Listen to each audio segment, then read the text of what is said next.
the DAC valuation. How much value does the DAC really add to the industry? Large e-commerce may be ignoring some of the benefits. The design automation conference is approaching the fast, and the evidence of the funding gap is in plain sight. An entire day of the technical conference has been dropped. This is disheartening to say the least. In the long term, it may be a very costly mistake. The problem started when the internet bubble burst in 2000. Until then, the issue was growing to the point whereby the few convention halls were large enough. It became so large that you almost needed an intern transportation system to get between the meetings and browse the show floor or attend the conference sessions. It was a real workout. The AC filled the booth the Moscow North and South, as well as the underground pathway that connected them. The EDA products were timed to be ready for the AC, and the large numbers of the engineers were sent to see what might be useful. Today, the AC easily fit into the Moscow West, and even that is very underutilized. Deep cleaning out started with the travel cut, which meant that the companies were not sending as many engineers to see the latest technology. Each company only sent a few and they had a very defined goals. EDA companies needed less suit space. At the same time, EDA companies were becoming a lot of secretive about their new product, sharing details only when they are chosen few. Product release schedules became a lot more widespread. Wanting more control of the customer interaction, EDA companies started their own private trade show. Some even took them on the road, offering regional events to minimize the usual travel expenses. The region to appear at the AC shrunk, and the large EDA companies started to question the cost and the value they received in return. They argued that they were now subsidizing the startup companies, which were the only ones benefiting from the AC. Cost of sale is about 25% of total cost for a typical large EDA company. This has been significantly trimmed over the past couple of decades. It still might be considered high given that the vast majority of those sales come from a small number of companies. EDA companies know who the potential customers are. They know who makes the purchase decision, and they know a lot about the project they are working on. Yet it still costs too so much to make a sale. Now consider the case for a starter. They do not have, nor can they afford a global sales force. It often has been said that this is the primary reason there are only never three major EDA companies. Startups also at a disadvantage in that they are, by definition, selling something new and different, and that is hard to sell. It may be disruptive in terms of their flow or methodology, potentially adding risk to the development. Most teams are also under extreme time pressure, meaning they will only consider changing something that if there is no other option open to them. Large EDA companies help them with those transitions. Each part of the startup is coming up with a great product. The hard part is selling it. Many sell one copy for evaluation purposes, and even that is successful, they might struggle to provide the level of support necessary for the company to risk putting in a production flow, no matter how much it may help. So back to the AC, which is one of the primary ways to that new technology becomes visible. This applies both to the academic level and startups. The EDA Echo relies on a steady stream of new ideas, but it is taking longer for startups to penetrate the market, and means total cost to the successful exit are increasing. In turn, That means VCs are less inclined to provide funding. Without funding, the pure of the interesting research ideas will even become startups in turn that could result in fewer people conducting research in EDA. The potential and the result is that all innovations has to be done within the large EDA companies. Some EDA companies used to have internal VC groups, but they are all gone today. A few have a scattered approach that comes to university and research funding, but that is only in support of existing tools and flows. It's a negative spiral. In the end, many good technologies will be lost because a startup couldn't overcome the entry barriers. Those that do manage to show success will become a lot more expensive to buy because they have invested a lot more to get there, and a vicious wanted to decent return.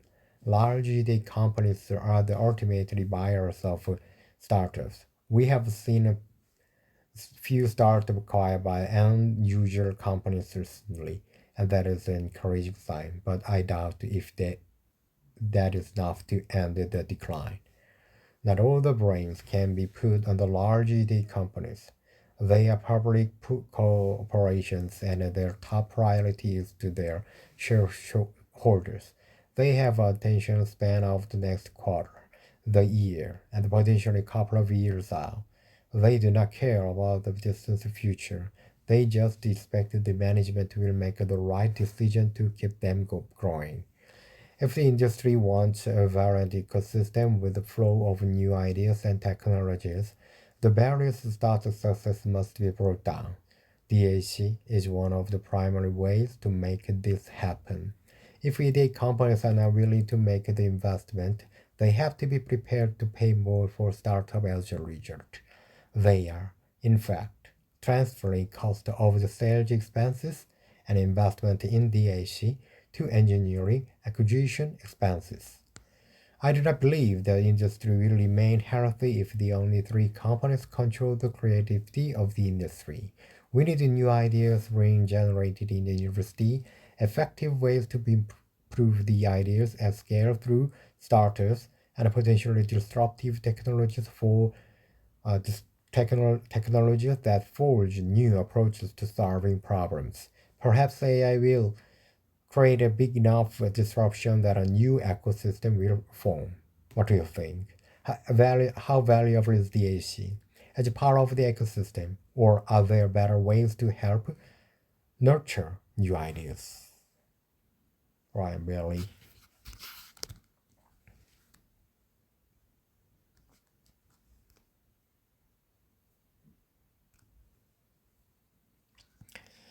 It's quite old one. Should you buy a new used graphic card?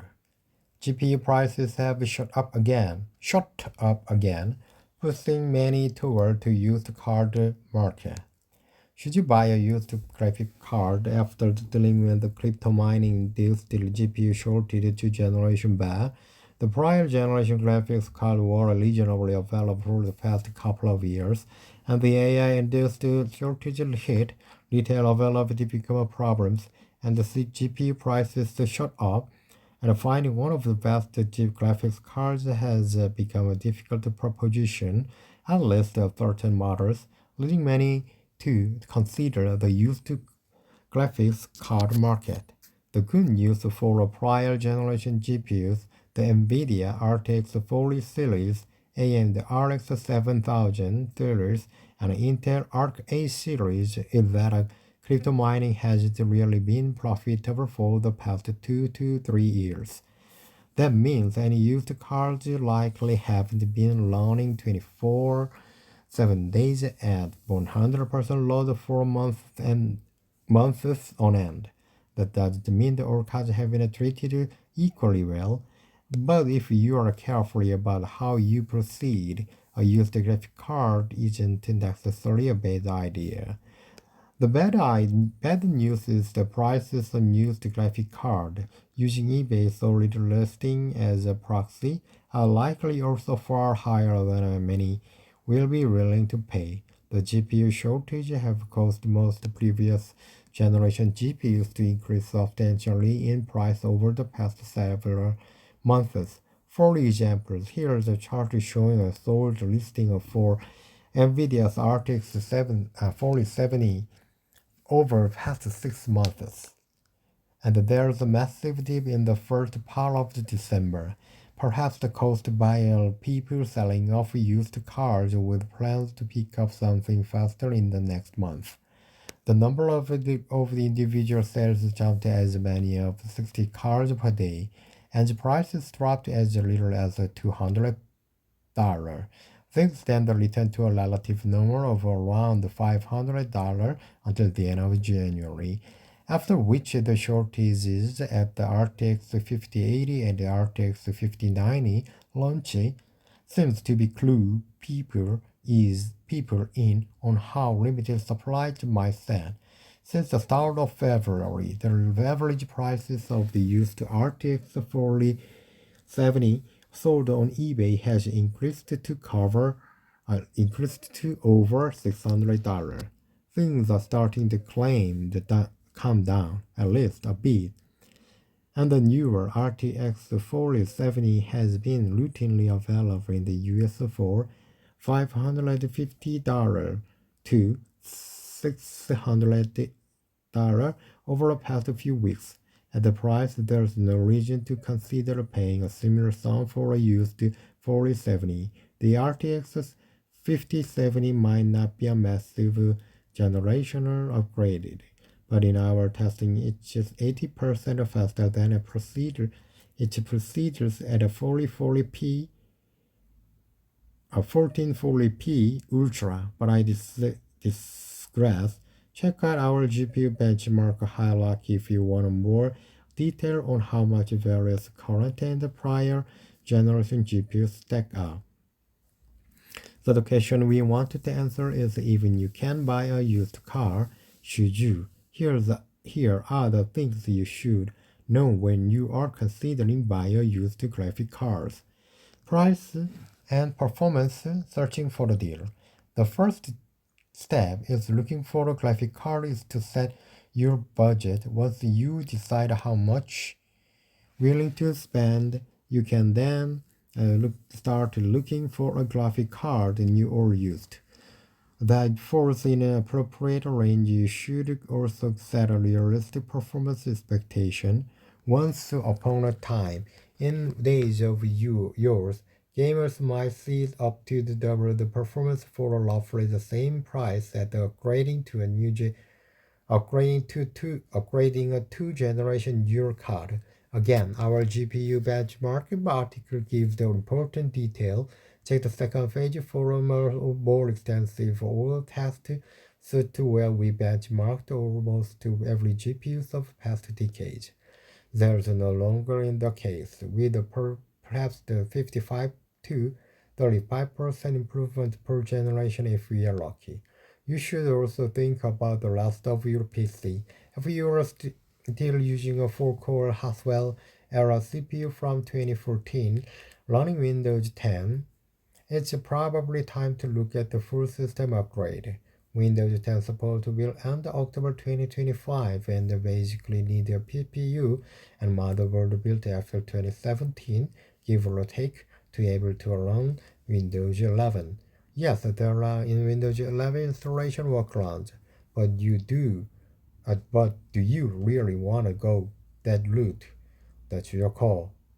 Generally speaking, do you want to keep your PC build balanced? If you don't have a top-end CPU, there's not much point in buying a GPU like RTX 5090 or even a RTX 4090. You can check our CPU versus GPU performance to see the impact of using various combination of the graphics card and processors, and the games you will also be vector. To help the used graphics card market into perspective, here is the eBay average prices for a sorting listing from the past 30 days, March 12th through the April 11th, 2025. This is the US market data, and the one you can find in other regions of the world can and will vary from the what we are showing, and it's also possible to get something quite big below the average price if you're patient. The point is that eBay prices are perfect indication of the used GPU market, but they are an indicator. If US eBay prices are trending up, we expect other regions to follow the pattern, not necessarily to the same extinction, but the trend don't as happens in a vacuum. Okay, US average prices March, April to highest low list. This is the table. I don't think I needed to read this. For those looking for a used graphics card, start by checking the eBay prices versus retail prices and official MSRPs. Even if the MSRPs often seems to have a little to do with the reality these days, it should hopefully be obvious. But if you are looking at the eBay and the GPU you want to typically cost more than the new brand card, somewhat like Amazon and Newegg. You shouldn't buy from eBay just to get the new card. In a similar vein, prior generation GPUs are going to be difficult to find in most retail stores, which means buying used is basically required. Most listed at the prices like Amazon for prior generation GPUs are from the third-party marketplace seller, while some are legitimate, and you want to exercise caution and pay attention to items, descriptions, and return policies. The same rules we applied toward buying used cars off eBay, in other words. Not surprisingly, the best value right now the most is the budget to mid-range card from one or two generations back. Intel's Arc E570 is the highest ranked currently generation card. But keep in mind the performance is only slightly better than an RTX 3612 GB and slightly worse than an RTX 4060. But at last it can be more than a few months old. Exercise diligence and proceed with caution. Once you find a reasonable deal on a used graphics card, the next step is to consider the source. If a friend or family member offer to sell off a used card at a price you are willing to pay, great. Outside of that scenario, however, there's often no way to tell where a graphic card has been or what it's been doing for the past few years. When you're shopping online at places like eBay, Facebook, and etc., our advice is to assume the worst. Don't take any information the lister provides at the face value. Older GPUs, RTX 30 and RX 600 series are most guaranteed to have been used for mining, and they can be rated VRM issues, memory instability, or other potential problems. We'd also be worried of like new and open box and or even the factory sealed listing as or can be faked. Murphy's law in full effect here. If something could have been done with a GPU, it probably was, but it doesn't mean a card can't be salvaged. Thermal pads and thermal paste can deteriorate over time, and the dust can build up in the fat blaze and hit the sink fins. It's possible a bit cleaning and TLC will make a card and the word struggling along like new. You might want to factor the intercost of the new pads and even new fans, as well as the time required to clean a card. Alternatively, if you cannot meet up in person for the purchase, or better yet, get someone who bring the card to you so you can test it. You can tell a lot about the card just by looking at it. Check for the dust and check to see if the screw holding the card together have been removed. Those won't avoid stickers to actually have some benefit. If someone has a card in hand and it looks clean, especially the nooks and crevices, there is good chance it was serious abuse. Obviously, this does apply to eBay and is potentially disadvantage places like Facebook's marketplace and Craigslist. So the graphic cards aren't like fine wines. Older is better. As with me, any product, AZ can make a big difference. We were dealing with the antiques of the fine wines, where older means better. It's more likely buying a used car if a GPU is only a year old. Even if it was driven hard, it should still have a warranty and is less likely to have serious problems. Purchasing an ancient high mileage graphics card, on the other hand, could just be asking for trouble. If I find a reasonable deal on the RTX 40 series or the RX 7000 series, worst case is a couple of years and probably was used for mining as Ethereum mining stopped being viable in mid 2022 prior to when those GPUs launched. And on RTX 30 series or earlier and RX 6000 series or earlier is an entirely different matter. Such cards likely went through the 2021 and 2022 mining heydays, and even older GPUs might have also been used for mining in 2017 and 24 as 7 mining put a lot of wear and tear on a card, and 5-year-old hardware is simply more prone to problems than newer parts. Conversely, on RTL 50 series, an RX 9000 series, or ARC-B series used graphic card can't possibly be from the before early 2025 or December 2024 the ARC B580, which should be totally fine right now, unless it's a scam listing. See below. In short, buying a used GPU that's from the latest generation tends to be safer than buying a previous top-tier GPU from several years back. You could get lucky with a pristine GPU 1080 Ti, or you could end up with a 1080 Ti on each last leg with VRMs or other components on the board that are starting to go bad. Plan accordingly. Also, if we are digging the deep in the bargain the bins to not the AMDs have officially retired or RX Vega, RX 500 and earlier GPUs, only our DNA's Ali 5000 series and later cards still have active driver support. NVIDIA just retired driver support for GTX 700 series and earlier GPUs.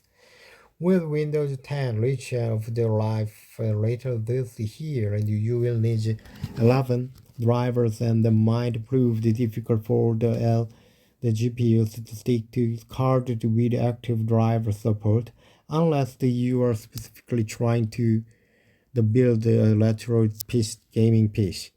This for avoiding scam for buyers and sellers. Generally speaking, if you are something of the eBay, even if you are non-return settled, you can still ask for a refund if the product doesn't work.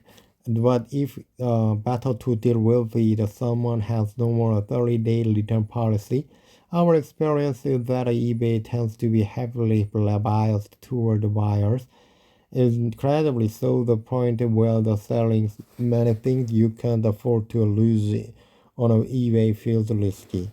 Related to this, we strongly recommend sticking with sellers from within your country's residence. While returning a faulty product to China might be possible, but it takes longer and shipping will probably cost more. Plus, it might take a week or more to get you in the first place, which isn't fun. If you just want a working graphic card, and opens up the potential for the return windows and expired junior transit, another common scam. You should also look at the seller's history. Don't buy anything from a brand new seller, particularly if the deal looks too good to be true. If it probably is. Someone with hundreds of thousands of past transactions won't want to damage their reputations. Many graphic cards companies also have eBay stores, which should be safer than the other options. You should also ask several technical questions. Hey, I was wondering when you bought this graphics card and what sort of PC you used it in. Ask why they are selling the card. Have someone send you photos or videos of card running an actual game. Have them open the Tom's hardware to show data as well. It's better to be an annoying buyer than get deputed. So pay attention to the description as well. Looking for focus box only or picture listing. For eBay, you can put a minus sign in front of terms you wish to exclude from your search result. We recommend using the following terms at any GPU searches. If you are trying to sell your graphics card for eBay, in particular, we would simply cancel any and or others from the buyer that haven't been around for more than a year at least, preferably 2 or more, with numerous orders. Look for expensive items as well. It's easy to scammers to create account and buy a bunch of cheap items to make account that look legit. Another switch to expensive if you like RTX 5090 for $3,000 or more. Each scammer account only needs to succeed once. Also, be worried about the anxious buyers. If they urge you to please ship fast, it could mean they are meaning a bogus payment method and they want a package to ship before they get got. I'm buying for these friends. A relative message is also a lot of flags in our book. Another common scam is to buy something that they say, oops, I gave you the wrong address and to try to get you. Just changing the shipping just to cancel the order if someone said the address was wrong. Regardless of the count, the age of the communication, you should also punch the shipped address into Google Maps and look it up.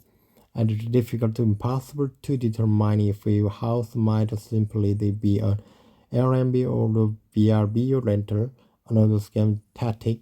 But we know that someone that shipped the product to what turned out to be a storage unit. The buyer claimed the product was not as advertised as the seller ended up taking the hit. Okay, be sure to test so next one is be sure and test the graphic as possible. Once you've purchased, you've got the graphics card. There was last critical step, and take once the card drives tested. Is that our graphics card reviews and benchmarks can give you some idea of what to expect in terms of performance, assuming you have a similar fast CPU system.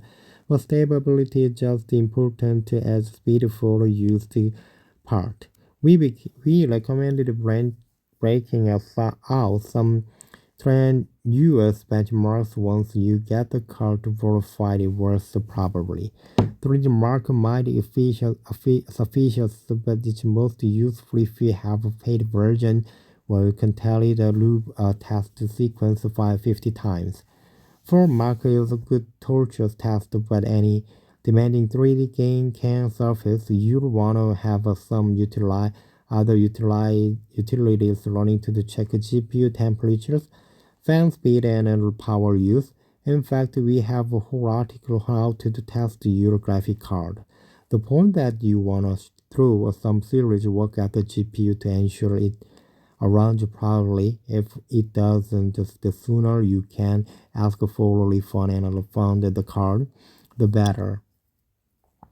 You should also check the clock speed and memory speed. If you're only seeing the 100, 1000, 5000, 1500 megahertz while gaming on the RTX 4070, or your memory runs at a lower speed than it should, something is wrong. See our how to check your graphic card temperature for additional details. You should run a HWinfo 64 MSI Afterburner or some other utility and load the leisure and check for large declining clocks accompanied by a fast ramp in temperature. It's an unusual see 60 and 80 degrees Celsius on many GPUs, but anything above 80 Celsius tends to be worrisome. If you manage to buy the RTX 50 series GPU, check the ROPS count as well. A few early batches of RTX 5090, 5080, and even 5070 cards shipped with missing ROPS render outputs, which can drop performance by 5 to 10%. If you get a good price, maybe that's okay, but don't pay full dollar for such a card. Final thoughts are buying a used graphic card. If the reading this has you worried that you'll spend a bunch of memory on used graphic card only to end up with a non-functional lemon, great. We've done our job. Once on a prevention and all that, or if you prefer, there's one older cliche about not spending more than you can afford to lose. The majority of sellers on eBay, Facebook, and etc. are probably just regular people who aren't trying to scam you, but there's plenty of horror stories out there. Dealing with a local seller can offer you more peace of mind, but once you pay cash and a seller walks off, you are basically stuck with whatever you bought. eBay and auction sites aren't necessarily great either, but eBay tend to side with buyers far more often than a seller. Shop from an established eBay seller with a long history, years of activity, and good feedback, and you probably, hopefully, won't get burned. Given the choice between buying a new graphic card for MSRP and saving a bit money by going with the previous generation card that might perform a bit worse, we'd almost invariably advise PC gamers to suck it up and spend the extra money on a new card. It's simply so much safer than less likely to cause problem. But if the money is short or you've stumbled on a particularly compelling deal, there are perhaps worse things you couldn't do buying a used graphic card. Okay, today, thank you for your time. See you next time.